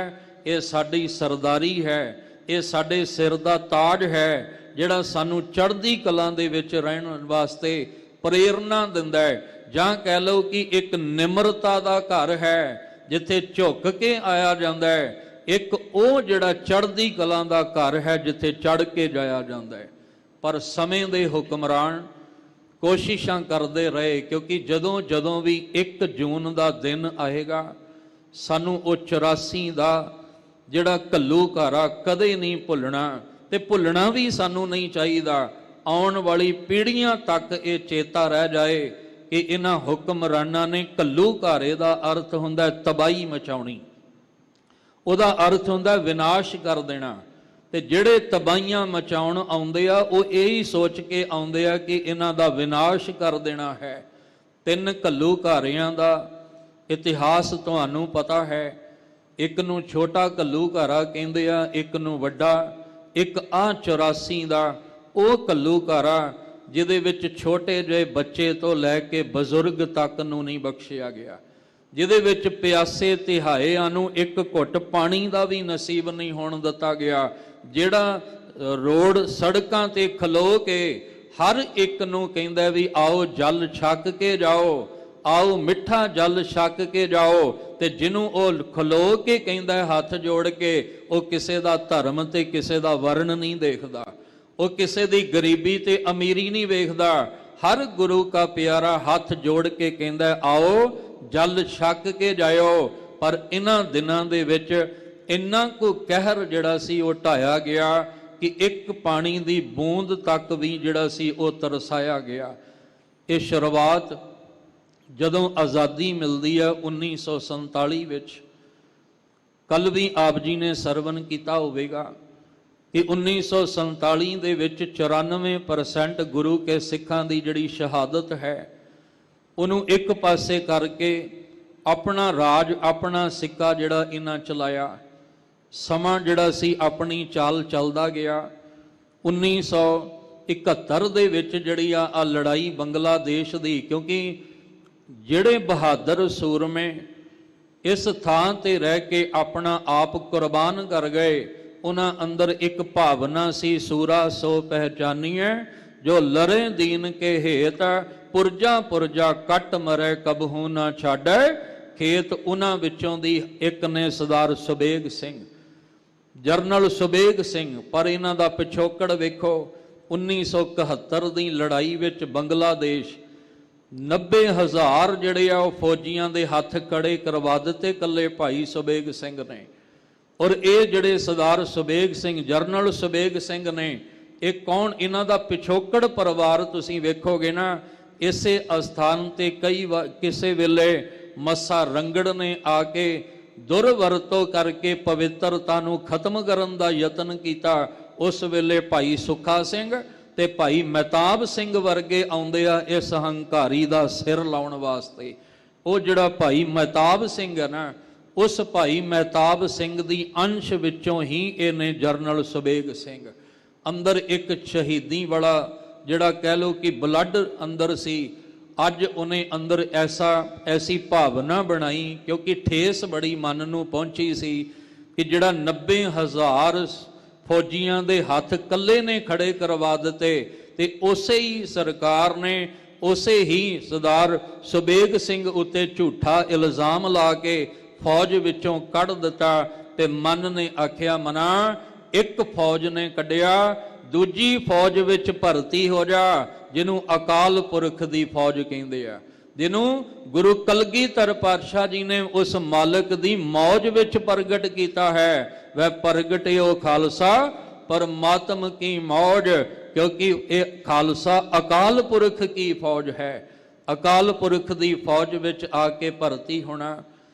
ਔਰ ਸੰਤ ਬਾਬਾ ਜਰਨੈਲ ਸਿੰਘ ਭਿੰਡਰਾਂ ਵਾਲਿਆਂ ਦਾ ਕਮਾਈ ਵਾਲਾ ਜੀਵਨ ਵੇਖਿਆ। ਇਹ ਉਹ ਅਸਥਾਨ ਹੈ ਜਿੱਥੇ ਰਹਿ ਕੇ, ਕਿਉਂਕਿ ਗੁਰੂ ਨਾਨਕ ਸਾਹਿਬ ਦਾ ਘਰ, ਗੁਰੂ ਰਾਮਦਾਸ ਪਾਤਸ਼ਾਹ ਦਾ ਦਰ ਹਰ ਇੱਕ ਦਾ ਭਲਾ ਮੰਗਣਾ ਸਿਖਾਉਂਦਾ ਹੈ, ਕਿਸੇ ਦਾ ਬੁਰਾ ਕਰਨਾ ਨਹੀਂ ਸਿਖਾਉਂਦਾ। ਜੇ ਕਿਸੇ ਦੀ ਧੀ ਭੈਣ ਦੀ ਪੱਤ ਕੋਈ ਲੁੱਟ ਲੈਂਦਾ ਹੈ ਤੇ ਉਹਨੂੰ ਇਨਸਾਫ ਦਿਵਾਇਆ ਜਾਂਦਾ ਹੈ। ਜੇ ਕਿਸੇ ਦਾ ਧਰਮ ਮੰਦਰ ਟੁੱਟ ਜਾਂਦਾ ਹੈ ਤੇ ਉਹਦੀ ਮਦਦ ਕੀਤੀ ਜਾਂਦੀ ਹੈ। ਹਰ ਇੱਕ ਫਰਿਆਦੀ ਦੀ ਫਰਿਆਦ ਸੁਣ ਕੇ ਉਹਦਾ ਦੁੱਖ ਸਾਂਝਾ ਕੀਤਾ ਜਾਂਦਾ ਹੈ।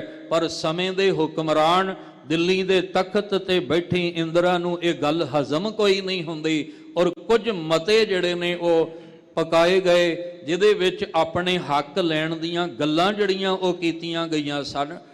1971 ਦੀ ਲੜਾਈ ਦੇ ਵਿੱਚ ਜਿਹੜੇ ਜਰਨਲ ਸੁਬੇਗ ਸਿੰਘ ਉਹ ਫੌਜ ਵਿੱਚੋਂ ਕੱਢਿਆ ਤੇ ਇੱਥੇ ਆ ਜਾਂਦੇ ਆ। ਫਿਰ 1977 ਦਾ ਸਮਾਂ ਆਉਂਦਾ ਹੈ, ਜਦੋਂ ਆ ਨਿਰੰਕਾਰੀ ਦਾ ਦਰਬਾਰ ਸਜਾਉਣ ਦੀਆਂ ਗੱਲਾਂ ਹੁੰਦੀਆਂ। ਉਦੋਂ ਵੀ ਗੁਰੂ ਕੇ ਸਿੰਘ ਟਕਸਾਲ ਵਿੱਚੋਂ ਗੁਰੂ ਕੇ ਸਿੰਘ ਜਾਂਦੇ ਆ, ਪਰ ਉਹ ਸ਼ਹੀਦੀ ਦਾ ਜਾਮ ਪੀ ਲੈਂਦੇ ਨੇ। ਉਹ ਬੜੇ ਸ਼ਾਂਤ ਨਾਲ ਸਮਝਾਉਣ ਗਏ, ਪਰ ਅੱਗੋਂ ਉਹਨਾਂ ਨੇ ਸ਼ਹੀਦ ਕਰ ਦਿੱਤਾ। 1977 ਦਾ ਸਮਾਂ, ਫਿਰ 1978 ਦਾ ਸਮਾਂ, ਇਸੇ ਤਰ੍ਹਾਂ ਸਮਾਂ ਚੱਲਦਾ ਗਿਆ। ਇਹ 81, 82 ਤੇ 83 ਦਾ ਸਮਾਂ ਜਿਹੜਾ ਆਇਆ, ਇਹਦੇ ਵਿੱਚ ਪੰਜਾਬ ਦਾ ਪਾਣੀ ਵੀ ਸਾਡੇ ਕੋਲੋਂ ਖੋਹਣ ਦੀਆਂ ਗੱਲਾਂ ਹੋ ਪਈਆਂ। ਔਰ ਇਹ ਜਿਹੜਾ ਅੰਮ੍ਰਿਤਸਰ ਸ਼ਹਿਰ, ਇਹਨੂੰ ਪਵਿੱਤਰ ਅਸਥਾਨ ਜਿਹੜਾ ਐਲਾਨਿਆ ਜਾਵੇ, ਇਹ ਮੰਗ ਅੱਗੇ ਰੱਖੀ ਗਈ। ਕੁਝ ਸਾਡੇ ਆਪਣੇ ਹੱਕ ਸੀ ਜਿਹੜੇ 1947 ਵੇਲੇ ਵਾਅਦਾ ਕੀਤਾ ਤੇ ਮੁਕਰ ਗਏ। ਉਹ ਹੱਕ ਜਦੋਂ ਅਸੀਂ ਮੰਗੇ ਤੇ ਉਲਟਾ ਕੀ ਹੋਇਆ, ਸਾਡੇ ਤੇ ਕਈ ਇਲਜ਼ਾਮ ਜਿਹੜੇ ਆ ਉਹ ਲਾ ਦਿੱਤੇ ਗਏ। ਵੱਖ-ਵੱਖ ਧਰਮ ਮੋਰਚੇ ਲੱਗਦੇ ਗਏ। ਅੱਜ ਵੀ ਮੋਰਚਾ ਦੇਖੋ ਲੱਗਾ, ਕਿਸਾਨੀ ਮੋਰਚਾ ਲੱਗਾ, ਪਰ ਇਹ ਮੰਗਾਂ ਤੇ ਉਦੋਂ ਵੀ ਮੰਗੀਆਂ ਗਈਆਂ ਸਨ। ਪਰ ਹਰ ਸਮੇਂ ਹਰ ਮੋਰਚੇ ਵਿੱਚ ਸਿੱਖਾਂ ਨੂੰ ਬਦਨਾਮ ਕਰਕੇ ਉਹਨਾਂ ਨੂੰ ਪਾਸੇ ਕਰਨ ਦੀ ਕੋਸ਼ਿਸ਼ ਕੀਤੀ। ਇੱਕ ਬੇਨਤੀ ਸਮਝ ਕੇ ਚੱਲਿਓ ਕਿ ਜਿਹੜਾ ਕਿਸਾਨੀ ਮੋਰਚਾ ਨਾ, ਜਿਹੜਾ ਅੰਨ ਅਨਾਜ ਖਾਂਦਾ ਹੈ, ਹਰ ਕੋਈ ਇਨਸਾਨ ਕਿਸੇ ਵੀ ਧਰਮ ਵਰਗ ਦਾ ਉਹ ਕਿਸਾਨ ਹੈ। ਜਿਹੜਾ ਆਪਣੇ ਪੇਟ ਵਿੱਚ ਅਨਾਜ ਪਾਉਂਦਾ ਹੈ, ਉਹ ਹਰ ਇੱਕ ਇਨਸਾਨ ਕਿਸਾਨ ਦੇ ਰੂਪ ਵਿੱਚ ਹੈ। ਤੇ ਫਿਰ ਸਾਨੂੰ ਸਿੱਖਾਂ ਨੂੰ ਵੱਖਰਾ ਕਰਕੇ ਬਦਨਾਮ ਕਿਉਂ? ਕਿਉਂਕਿ ਇਹ ਚਾਲਾਂ ਉਦੋਂ ਦੀਆਂ ਹੀ ਚੱਲਦੀਆਂ ਆ ਰਹੀਆਂ ਸਨ। ਤੇ ਜਿਹੜੀ ਚੜ੍ਹਦੀ ਕਲਾ ਵੇਖੀ, ਅਸਲ ਵਿੱਚ ਗੱਲ ਕਿਹੜੀ ਆ, ਉਹ ਸੰਤ ਬਾਬਾ ਜਰਨੈਲ ਸਿੰਘ ਭਿੰਡਰਾਂ ਵਾਲੇ ਬਹਾਦਰ ਯੋਧੇ ਔਰ ਜਨਰਲ ਸੁਬੇਗ ਸਿੰਘ ਵਰਗੇ ਦੀ ਗੱਲ ਨਹੀਂ। ਗੱਲ ਤਾਂ ਸੀ ਕਿ ਆਹ ਜਿਹੜੇ ਧਰਮ ਦੇ ਅਸਥਾਨ ਨੇ, ਜਿਹੜੇ ਚੜ੍ਹਦੀ ਕਲਾ 'ਚ ਰਹਿਣਾ ਸਿਖਾਉਂਦੇ ਆ, ਇਹਨਾਂ ਨੂੰ ਕਿਵੇਂ ਮਿਟਾਉਣਾ ਹੈ। ਉਹਦਾ ਇੱਕ ਮਿਸ਼ਨ ਬਣਾਇਆ ਗਿਆ ਔਰ ਉਹਦਾ ਨਾਮ ਰੱਖਿਆ ਗਿਆ ਬਲੂ ਸਟਾਰ। ਬਲੂ ਦਾ ਅਰਥ ਤੁਸੀਂ ਸਮਝਦੇ ਹੋ ਨੀਲਾ, ਸਟਾਰ ਦਾ ਅਰਥ ਹੈ ਸਾਡੀਆਂ ਦਸਤਾਰਾਂ ਜਿਹੜੀਆਂ ਸਟਾਰ ਬਣ ਕੇ ਚਮਕਦੀਆਂ ਨੇ। ਉਹਨਾਂ ਆਖਿਆ ਆ ਨੀਲੀਆਂ ਦਸਤਾਰਾਂ ਵਾਲੇ ਜਿਹੜੇ ਨੇ ਇਹ ਆਪਣੇ ਹੱਕ ਮੰਗਣ ਲਈ ਅੱਗੇ ਆਉਂਦੇ ਆ, ਕਿਉਂ ਨਾ ਹੋਵੇ ਇਹਨਾਂ ਨੂੰ ਮਿਟਾ ਦਿੱਤਾ ਜਾਏ। ਆ ਸਾਡੀਆਂ ਦਸਤਾਰਾਂ ਅੱਜ ਵੀ ਪਤਾ ਨਹੀਂ ਕਿੰਨਿਆਂ ਦੀ ਇੱਜ਼ਤਾਂ ਬਚਾਉਂਦੀਆਂ ਨੇ, ਅੱਜ ਵੀ ਪਤਾ ਨਹੀਂ ਕਿੰਨਿਆਂ ਨੂੰ ਜਿਹੜਾ ਉਹ ਮੌਤ ਦੇ ਘਾਟ ਤੋਂ ਬਚਾਉਂਦੀਆਂ ਨੇ, ਡੁੱਬਣ ਤੋਂ ਬਚਾਉਂਦੀਆਂ। ਇਹ ਦਸਤਾਰਾਂ ਦੀ ਬੜੀ ਅਹਿਮੀਅਤ ਹੈ। ਖੈਰ ਸਮਾਂ ਨੇੜੇ ਲੱਗਦਾ ਜਾ ਰਿਹਾ। ਕਹਿੰਦੇ ਨੇ 17 ਦਿਨ ਲਗਾਤਾਰ ਹਿਮਾਚਲ ਪ੍ਰਦੇਸ਼ ਵਿੱਚ ਆ ਹਰਮੰਦਰ ਸਾਹਿਬ ਦਰਬਾਰ ਸਾਹਿਬ ਦਾ ਨਕਸ਼ਾ ਬਣਾ ਕੇ ਟ੍ਰੇਨਿੰਗ ਫੌਜ ਨੂੰ ਦਿੱਤੀ ਗਈ ਸੀ, ਕਿਉਂਕਿ ਇਸ ਤੋਂ ਪਹਿਲਾਂ ਬਲੂ ਸਟਾਰ ਮਿਸ਼ਨ ਨੂੰ ਪੂਰਾ ਕਰਨ ਲਈ ਪੂਰੇ ਪੰਜਾਬ ਦੀ ਪੁਲਿਸ ਨੂੰ ਆਖਿਆ, ਉਹਨਾਂ ਆਖਿਆ ਇਹ ਕੰਮ ਨਹੀਂ ਹੋਣਾ। ਫਿਰ ਉਹਨਾਂ ਨੇ ਕਹਿਣ ਲੱਗੇ ਜਿੰਨੇ ਵੀ ਆ ਫੌਜੀ ਨੇ ਉਹਨਾਂ ਨੂੰ ਆਖਿਆ, ਫਿਰ ਬਕਾਇਦਾ ਜਿਹੜਾ ਉਹ ਬਾਹਰੋਂ ਫੌਜੀ ਜਿਹੜੇ ਆ ਉਹ ਤਿਆਰ ਕੀਤੇ ਗਏ ਨੇ, ਜਿਨ੍ਹਾਂ ਦਾ ਮੁਖੀ ਵੈਦਿਆ ਬਣਾਇਆ ਗਿਆ। ਉਹਦੀ ਕਮਾਂਡ ਦੇ ਹੇਠ ਤਿਆਰੀ ਕਰਕੇ 30 ਮਈ ਨੂੰ ਉਹਨਾਂ ਨੂੰ ਦਿੱਲੀ ਸੱਦਿਆ ਗਿਆ ਔਰ ਐਲਾਨ ਕਰ ਦਿੱਤਾ ਕਿ ਪੂਰੇ ਪੰਜਾਬ ਨੂੰ ਪੂਰੇ ਜਿਹੜਾ ਦੇਸ਼ ਨਾਲੋਂ ਵੱਖ ਕਰ ਦਿੱਤਾ ਜਾਏ। ਅੱਜ 1 ਤਰੀਕ ਆਈ ਤੇ ਪੂਰੇ ਪੰਜਾਬ ਦੇ ਵਿੱਚ ਫੌਜੀ ਜਿਹੜੇ ਆ ਉਹ ਚਾਰੇ ਪਾਸੇ ਘੇਰ ਲੈਂਦੇ ਆ, ਕਿਉਂਕਿ ਗੁਰੂ ਅਰਜਨ ਦੇਵ ਪਾਤਸ਼ਾਹ ਦਾ ਸ਼ਹੀਦੀ ਦਿਹਾੜਾ ਵੀ ਸੰਗਤਾਂ ਜਿਹੜੀਆਂ ਨੇ ਉਹ ਭਾਵਨਾ ਨਾਲ ਮਨਾਉਣ ਇਕੱਤਰ ਹੋ ਰਹੀਆਂ ਨੇ। ਤੇ 1,33,000 ਦੇ ਕਰੀਬ ਫੌਜੀ ਉਹ ਨੇ ਜਿਨ੍ਹਾਂ ਨੇ ਬਲੂ ਸਟਾਰ ਦਾ ਮਿਸ਼ਨ ਕੁਝ ਘੰਟਿਆਂ 'ਚ ਪੂਰਾ ਕਰਨਾ ਸੀ, ਤੇ 6 ਲੱਖ ਫੌਜੀ ਉਹ ਜਿਨ੍ਹਾਂ ਨੇ ਪੂਰੇ ਪੰਜਾਬ ਨੂੰ ਘੇਰਾ ਪਾਉਣਾ ਸੀ। ਅੱਜ ਦਾ ਦਿਨ ਗੋਲਾਬਾਰੀ, ਗੋਲੀਆਂ ਜਿਹੜੀਆਂ ਨੇ ਟਾਵੀਆਂ ਸ਼ੁਰੂ ਹੁੰਦੀਆਂ ਨੇ। ਅੰਦਰ ਦਾ ਅੰਦਾਜ਼ਾ ਲਾਉਣ ਲਈ ਵੀ ਅੰਦਰ ਕੀ ਕੁਝ ਹੈ, ਘੇਰਾ ਪਿਆ। ਅੱਜ ਦਿਨ ਕੁਝ ਕਿਤੇ ਗੋਲੀਆਂ ਚੱਲਣਗੀਆਂ। ਇਹਨਾਂ ਦੀ ਪਲੈਨਿੰਗ ਇਹ ਹੋਏਗੀ ਕਿ ਰਾਤ ਦਾ ਸਮਾਂ ਆਏਗਾ ਤੇ ਰਾਤ ਆਪਾਂ ਘੇਰਾ ਪਾ ਕੇ ਕੁਝ ਘੰਟਿਆਂ ਦੇ ਵਿੱਚ ਗੋਲੀ ਦੀਆਂ ਬਰਸਾਤ ਕਰਕੇ ਤੇ ਅਸੀਂ ਜਿਹੜਾ ਅੰਦਰ ਬਹਾਦਰ ਯੋਧੇ ਜਿਹੜੇ ਅੰਦਰ ਨੇ ਉਹਨਾਂ ਨੂੰ ਅਸੀਂ ਪਕੜ ਲਾਂਗੇ। ਪਰ ਉਹਨਾਂ ਨੂੰ ਇਹ ਨਹੀਂ ਪਤਾ ਇਹ ਗੁਰੂ ਰਾਮਦਾਸ ਪਾਤਸ਼ਾਹ ਦਾ ਘਰ, ਇਹ ਉਹ ਤਖਤ ਹੈ ਜਿਹਦੇ ਅੱਗੇ ਦੁਨੀਆ ਦੇ ਤਖਤਵਾਨ ਝੁਕ ਜਾਂਦੇ ਆ। ਬੜੇ ਹੁਕਮਰਾਨ ਆਏ, ਉਹ ਆਪਣਾ ਹੁਕਮ ਵਜਾ ਕੇ ਤੁਰ ਗਏ, ਪਰ ਇੱਥੋਂ ਦੇ ਨਿਸ਼ਾਨ ਝੂਲਦੇ ਆ ਤੇ ਸਦਾ ਝੂਲਦੇ ਰਹਿਣਗੇ।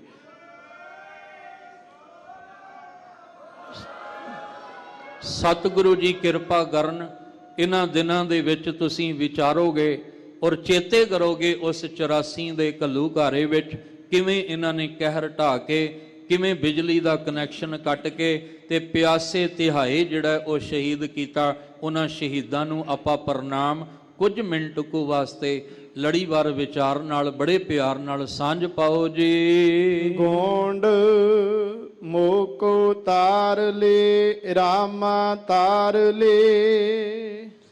ਗੌਂਡ ਰਾਗ ਲੜੀਵਾਰ ਵਿਚਾਰ ਜੋ ਇਸ ਸਥਾਨ ਤੇ ਚੱਲ ਰਹੀ ਹੈ, ਭਗਤ ਨਾਮਦੇਵ ਜੀ ਵੀ ਇਹੀ ਅਰਦਾਸ ਜਿਹੜੀ ਕਰ ਰਹੇ ਨੇ। 873 ਅੰਗ ਦੇ ਉੱਤੇ ਪਾਵਨ ਬਚਨ ਨੇ, ਉਹ ਵੀ ਅਰਦਾਸ ਕਰਕੇ ਕਹਿੰਦੇ ਮੇਰੇ ਦਾਤਾ ਰਮੇ ਹੋਏ ਰਾਮ, ਕਿਉਂਕਿ ਕਬੀਰ ਰਾਮ ਕਹਿਨ ਮੈਂ ਭੇਦ ਹੈ, ਉਹ ਰਮਿਆ ਹੋਇਆ ਰਾਮ। ਕਹਿੰਦੇ ਨੇ ਹੇ ਰਾਮ ਭਾਈ ਪਰਮੇਸ਼ਵਰ ਜੀ ਮੇਰੇ ਵਰਗੇ ਨੂੰ ਇਸ ਭਵਜਲ ਚੋਂ ਤਾਰ ਲਵੋ। ਮੈਂ ਅਜਾਨ ਜਨ ਤਰਬੇ ਨਾ ਜਾਨੋ, ਬਾਪ ਬੀਠੁਲਾ ਬਾਹ ਦੇ। ਹੇ ਮੇਰੇ ਬਾਪ, ਹੇ ਮੇਰੇ ਪਿਤਾ, ਪਿਤਾ ਨੂੰ ਹੀ ਰਾਮ ਕਹਿ ਰਹੇ ਨੇ, ਪਿਤਾ ਨੂੰ ਹੀ ਬੀਠਲ ਕਹਿ ਰਹੇ ਨੇ, ਕਿਉਂਕਿ ਹਰ ਜੀ ਪਿਤਾ, ਹਰ ਜੀ ਮਾਤਾ, ਹਰ ਜੀਓ ਪ੍ਰਤਪਾਲਕ। ਉਹ ਜਿਹੜਾ ਮਾਤ ਪਿਤਾ ਪਰਮੇਸ਼ਵਰ ਹੈ ਉਹਨੂੰ ਹੀ ਬੀਠਲ ਰੂਪ ਵਿੱਚ ਕਹਿ ਰਹੇ ਨੇ। ਮੈਂ ਅਣਜਾਣ ਤੇਰੇ ਦਰ ਦਾ ਜਨ ਹਾਂ, ਮੈਨੂੰ ਤਰਨਾ ਕੋਈ ਨਹੀਂ ਆਉਂਦਾ, ਤੁਸੀਂ ਕਿਰਪਾ ਕਰਕੇ ਮੇਰੀ ਬਾਹ ਪਕੜ ਕੇ ਮੈਨੂੰ ਤਾਰ ਲਵੋ ਜੀ। ਰਹਾਉ ਨਰ ਤੇ ਸੁਰ ਹੋਏ ਜਾਤ ਨਿਮਖ ਮੈਂ, ਸਤਿਗੁਰ ਬੁੱਧ ਸਿਖਲਾਈ।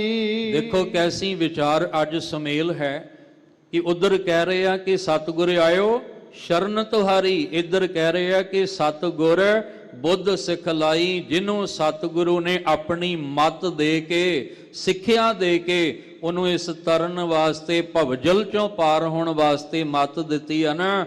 ਮਾਲਕ ਜੀ ਨਰ ਤੇ ਸੁਰ ਹੋਏ ਜਾਤ ਨਿਮਖ ਮੈਂ, ਉਹ ਜਿਹੜੇ ਨਰ ਦਾ ਅਰਥ ਹੈ ਮਨ, ਮਨ ਕਹਿੰਦੇ ਮਨੁੱਖ, ਉਹ ਮਨੁੱਖ ਜਿਹੜੇ ਸੀ ਪਲ ਵਿੱਚ ਹੀ, ਨਿਮਖ ਵਿੱਚ ਹੀ ਦੈਵੀ ਗੁਣ ਲੈ ਕੇ ਦੈਵੀ ਗੁਣਾ ਵਾਲੇ ਦੇਵਤੇ ਬਣ ਜਾਂਦੇ ਹਨ। ਨਰ ਤੇ ਉਪਜ ਸੁਰਗ ਕਉ ਜੀਤਿਓ, ਸੋ ਅਵਖਦ ਮੈਂ ਪਾਈ। ਮੈਂ ਉਸ ਅਵਖਦ ਨੂੰ, ਦਵਾਈ ਨੂੰ ਪਾਉਣਾ ਚਾਹੁੰਦਾ ਹਾਂ, ਜਿਹੜੇ ਮੇਰੇ ਅੰਦਰ ਦੇ ਰੋਗ ਨੂੰ ਕੱਟ ਕੇ ਮੈਨੂੰ ਵੀ ਐਸੀ ਅਵਸਥਾ ਦੇ ਦੇਵੇ ਕਿ ਮੈਂ ਮਨੁੱਖਾ ਜਾਮੇ ਵਿੱਚ ਆਇਆ, ਪਰ ਮੈਂ ਸਵਰਗ ਨੂੰ ਜਿੱਤ ਕੇ ਨਿਰੰਕਾਰ, ਸਵਰਗ ਤੱਕ ਨਹੀਂ, ਉਹਨੂੰ ਜਿੱਤ ਕੇ ਨਿਰੰਕਾਰ ਤੱਕ ਪਹੁੰਚਣਾ ਚਾਹੁੰਦਾ ਹਾਂ। ਜਹਾਂ ਜਹਾਂ ਤੂੰ ਨਾਰਦ ਟੇਕੇ, ਨੈਕ ਟਿਕਾਵੋ ਮੋਹੇ। ਇਹ ਵਾਹਿਗੁਰੂ ਜੀ, ਜਿਸ ਆਤਮਿਕ ਅਵਸਥਾ ਵਿੱਚ, ਉੱਚੀ ਅਵਸਥਾ ਵਿੱਚ ਧਰੂ ਨਾਰਦ ਵਰਗਿਆਂ ਨੂੰ ਟਿਕਾ ਦਿੱਤਾ, ਮੇਰੇ ਵੀ ਆਤਮਿਕ ਅਵਸਥਾ ਨੂੰ ਇੰਨੀ ਉੱਚੀ ਕਰਕੇ ਉਸ ਅਵਸਥਾ ਵਿੱਚ ਟਿਕਾ ਦੇਵੋ। ਤੇਰੇ ਨਾਮ ਅਵਲੰਬ ਬਹੁਤ ਜਾਣੇ ਉਦਰੇ, ਨਾਮੇ ਕੀ ਨਿਜ ਮਤ ਏਹ। ਨਾਮਦੇਵ ਜੀ ਅੱਜ ਦੇ ਇਸ ਸ਼ਬਦ ਵਿੱਚ ਕਹਿ ਰਹੇ ਆ ਕਿ ਮੇਰੀ ਇਹ ਜੇ ਮਤ ਜਿਹੜੀ ਮੈਨੂੰ ਮਿਲੀ ਆ ਨਾ, ਉਸ ਅਨੁਸਾਰ ਇਹੋ ਹੀ ਬੇਨਤੀ ਹੈ ਕਿ ਤੇਰੇ ਨਾਮ ਅਵਲੰਬ, ਇਹ ਵਾਹਿਗੁਰੂ ਜੀ, ਤੇਰੇ ਨਾਮ ਤੋਂ ਬਿਨਾ ਹੋਰ ਕੋਈ ਦੂਜਾ ਸਹਾਰਾ ਨਹੀਂ ਹੈ। ਬੜੇ ਐਸੇ ਜਨ ਨੇ ਜਿਹੜੇ ਤੇਰੇ ਨਾਮ ਦਾ ਆਸਰਾ ਲੈ ਕੇ ਇਸ ਭਵਜਲ ਚੋਂ ਤਰ ਗਏ ਨੇ, ਇਸ ਲਈ ਮੇਰੇ ਵਰਗੇ ਤੇ ਵੀ ਕਿਰਪਾ ਕਰ ਦਿਓ। ਵਾਹਿਗੁਰੂ ਜੀ ਕਾ ਖਾਲਸਾ, ਵਾਹਿਗੁਰੂ ਜੀ ਕੀ ਫਤਿਹ। ਸ਼ੇਰੇ ਪੰਜਾਬ ਗੁਰਬਾਣੀ YouTube ਚੈਨਲ ਨੂੰ ਵੱਧ ਤੋਂ ਵੱਧ ਸਬਸਕ੍ਰਾਈਬ ਕਰੋ ਤੇ ਇਸ ਤੇ ਗੁਰਬਾਣੀ, ਸ਼ਬਦ ਕੀਰਤਨ ਤੇ ਇਤਿਹਾਸ ਨਾਲ ਵੱਧ ਤੋਂ ਵੱਧ ਜੁੜ ਕੇ ਆਨੰਦ ਮਾਣੋ ਤੇ ਆਪਣੀ ਜ਼ਿੰਦਗੀ ਨੂੰ ਸਫਲ ਕਰੋ। ਵਾਹਿਗੁਰੂ ਜੀ ਕਾ ਖਾਲਸਾ, ਵਾਹਿਗੁਰੂ ਜੀ ਕੀ ਫਤਿਹ।